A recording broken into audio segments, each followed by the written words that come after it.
What's going on, everybody? It's Christian with One Accord Fragrance Reviews. We're back again with another video. Today we have 8 fragrances that at first I was not a big fan of, but ended up really enjoying. Stay tuned.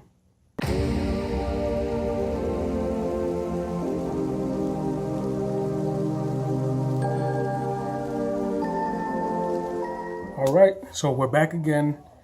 I have a list of 8 fragrances that I started off not liking. I might have blind bought it or thought I liked it at first. Got it home, didn't like it. Revisited it later on and ended up really enjoying.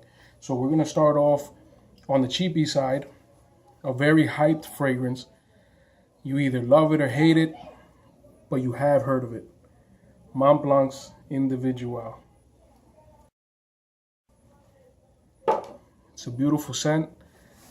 Just didn't do it for me at first, and later on down the line I ended up giving it a full fair wear and I ended up really enjoying it.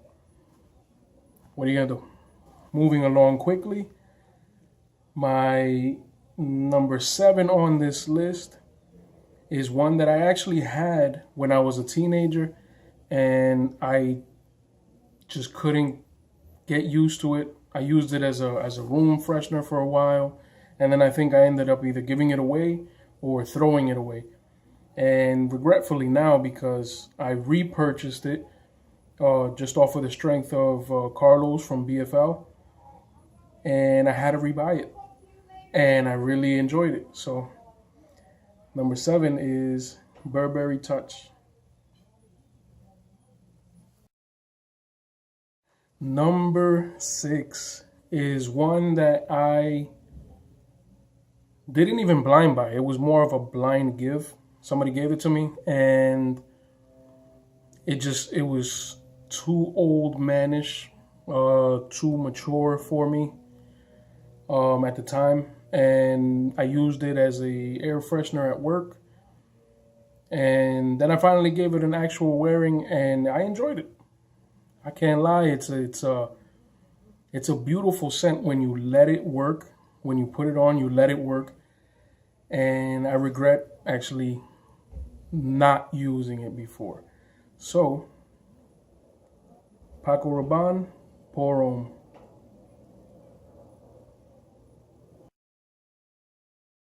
Number 6. Number 6 is one that I really disliked when I first got it, and now I actually wear it around the house just because I like it so much. It's another one that I've seen get a lot of hype, a lot of love, so I blind bought it and it bit me at first, but now that my nose has matured a little bit, I've gotten my nose on different things, this one's actually stood out to me on certain occasions, and that is Dunhill's Icon. You already know it as the heavy bottle.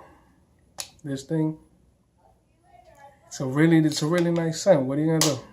I ended up falling in love. Now I'm glad I didn't give it away because I almost gave it away. Dunhill Icon. Number 4. We're taking it up a notch in price. This is another one that I almost gave away because I wasn't ready for when I got it.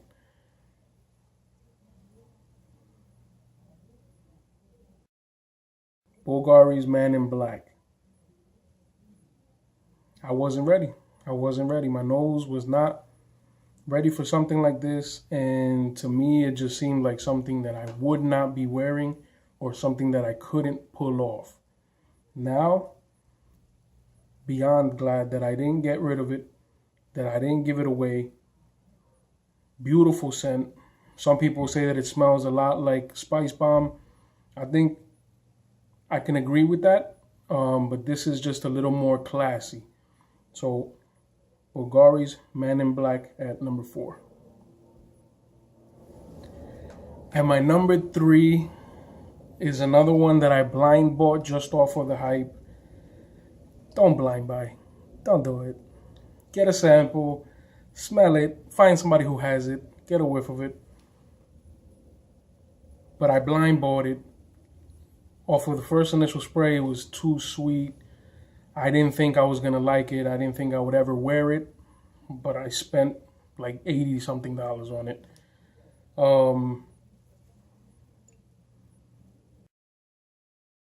Ultramel or Ultramol, however you want to say it. This is one. It's a beautiful bottle. Pause. But I didn't like it. It was too sweet. I let it sit there for, I would say 4 months. Revisited. It's nice. Now I get why so many people love it. Another one that I'm glad I didn't let go. My number 2 is one that gets a lot of love and a lot of hate. This is one that I actually passed on 3 times. I went to the mall. I went to Bloomingdale's, smelled this one, all for the hype. I smelled it, and it couldn't do it. But 4th time was the charm. Prada L'Homme.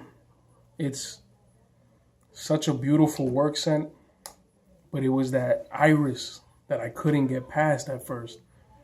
To me, it was too feminine, but the more I smelled it, it's like every time I went back, I needed to get a whiff of it, and I just bought it. Even though at first I didn't like it still, I was like, let me just buy it and see what it does. I bought this at the mall, so I paid, I think it was $125 or $130 for this. Way overpaid. I actually have a second bottle lined up, and I got that one for, I think it was like 70 or 80 bucks.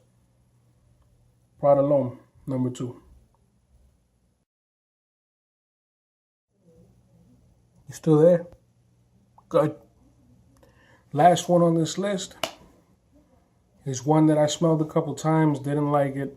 I ended up winning something in maxaroma.com, and they let me choose what I wanted to get, and I ended up picking the gift set because I did want to give it a shot.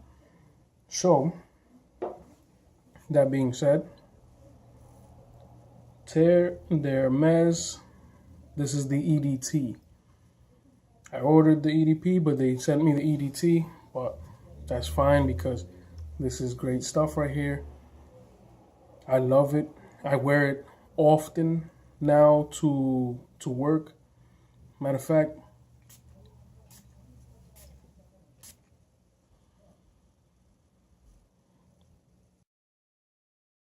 yep, definitely like it now. I don't know what I was thinking. I didn't understand the vetiver at first, but it's one that I really like and I really enjoy. Another one that I'm glad, not that I didn't give away, but that I didn't like it at first.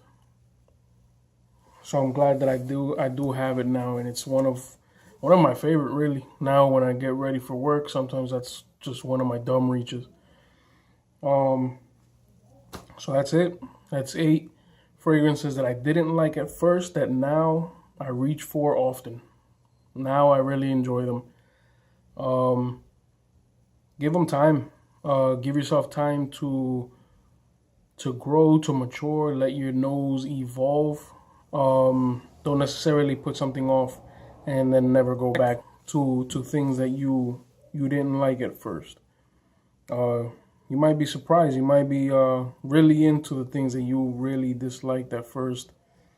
These are 8 examples of fragrances that I almost gave away, threw away.